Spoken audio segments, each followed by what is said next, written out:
K-pop comebacks can be a lot. From streaming culture and watch parties to concert events, K-pop comebacks are a whole other world compared to Western music. With BTS recently having one of, if not the most anticipated K-pop comeback of all time, I wanted to step back and take a look into all the things that make K-pop so different and what makes these comebacks truly feel like an event. I also want to preface this video by saying I am a huge BTS fan. They're literally right behind me on that wall. I got the albums and stuff, and this video is about some fan behavior, okay? From all sorts of K-pop fandoms, I'm gonna be using BTS as an example for a lot of these because, well, it's the biggest comeback that we've seen in a long time, but it's more stan culture that we're looking at today. I always had a problem with it being called stan, you know, with like the whole Eminem thing. It was never meant to be a good thing. It was a long time waiting for the BTS fandom, or ARMY, with the group taking a near 4-year hiatus due to military service. Huh? Honestly, it didn't even seem like that long, probably because going all at once and just releasing a bunch of solos at the time. I mean, Jungkook alone, I felt like he barely left, not gonna lie. And with their latest album, Arirang, the fans were excited to finally get their hands on something new from them. And man, was it a success. Millions of copies of the album were already sold, as well as 82 sold out concert dates. And counting. Now, of course, not every comeback is as big as this one, but there are some things that are usually per the case with almost every K-pop comeback, ever. One of the first things and biggest, most visible things that happen with K-pop comebacks is streaming culture, or the streaming wars as some may call it, because yes, it can get that intense. To support their faves, most fans will at least listen to the entire album, watch the music video, or download it to Spotify, but the streaming stans, that's a whole other level. I know for BTS, I waited for the countdown, watched the music video for Swim, and then listened to the album on Spotify all the way through. That's right, ARMY, I did my duty. And I know most fans did what I did, but what I really want to talk about is the general streaming culture around every K-pop comeback. Many fans are encouraging 24/7 streaming of new comebacks in order to drive the numbers up early in the first week. There are all sorts of rules involved in streaming properly, including the no loop rule, used by fans who believe that by looping it makes the stream invalid. So no, you can't just hit the repeat button and let that shit play at 1% volume. Volume must be more than 50%. So can't play that at work either. Sorry, I don't make the rules. Search for the song and MV in the search bar. Reasonable, SEO and all that, makes sense. Watch 2 to 3 other music videos from the same artist in between before looping back. They will also often make non-stop playlists, just to make sure that the views are not getting flagged, sometimes mixing in things from other artists in order to keep it organic. And you know what? It's not too bad when you do it organically for an artist you love. But of course, just like every other fandom, the toxic ones are often the loudest and the most overwhelming. The online discourse on places like X don't help either, with some fans basically fighting with one another over how much one streams. The concept of having a life as an excuse for not streaming is crazy.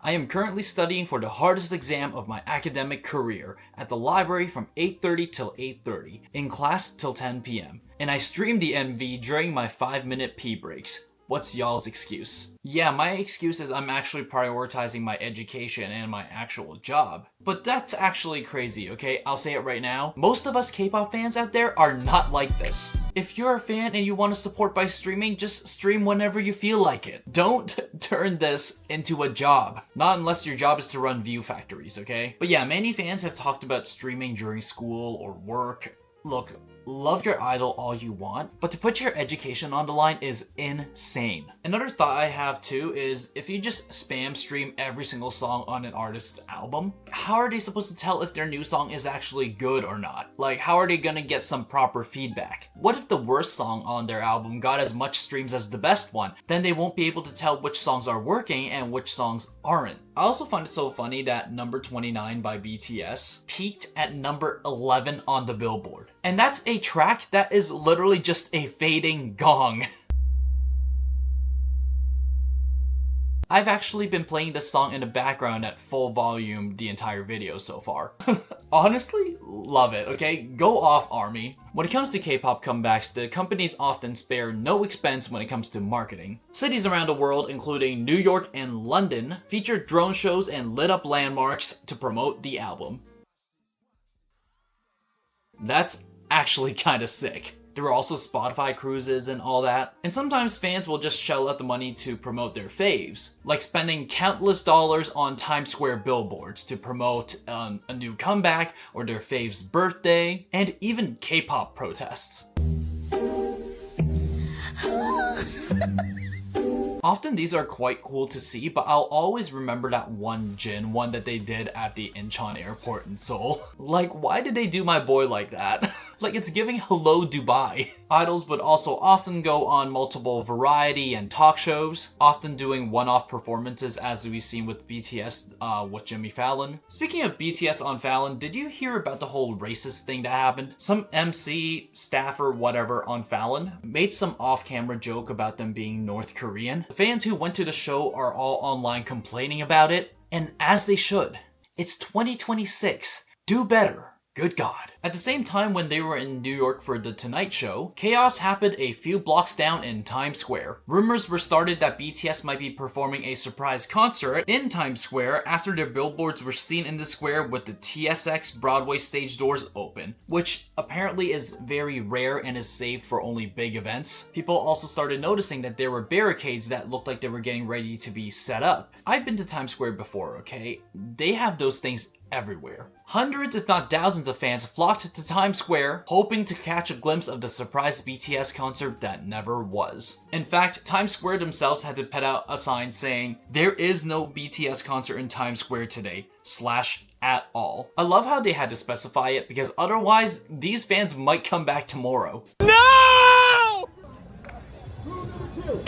No! Where they actually did have a comeback concert though was in Seoul, Korea. I watched that on Netflix and just wow. Did not know that the Koreana Hotel became the 8th member. But for real though, it was just great seeing them back after all these years. The concert was on an epic scale too, with at least tens of thousands of fans filling the streets of Seoul to watch the concert. And for a concert of that scale, it was a logistical nightmare. To ensure safety and prevent overcrowding, multiple checkpoints were set up and over 6,500 police officers were deployed. That's literally every single cop in Toronto. That's crazy. It's like that thing in Dark Knight Rises when Commissioner Gordon's like, send every cop in Gotham to the sewers. Also that one clip of the Korean president when he just landed. Like the first thing he does when he lands is to immediately check out on the prep of the BTS concert. Like, that's how big it was. Anyways, every comeback usually comes with these concerts and events, things like high touches, special lives, and all that. And oftentimes all this effort from the companies and the fans and the artists, it just all works out. In the case of the BTS comeback, Arirang has already sold 4 million copies in its first week. That's about as close as you can get to Michael Jackson number these days, okay? HYBE really must be making that sweet, sweet cash. When it comes to albums in the K-pop industry, it's done a little differently than here in the West. Oftentimes there are multiple versions of an album, each with their own unique things like different photo books,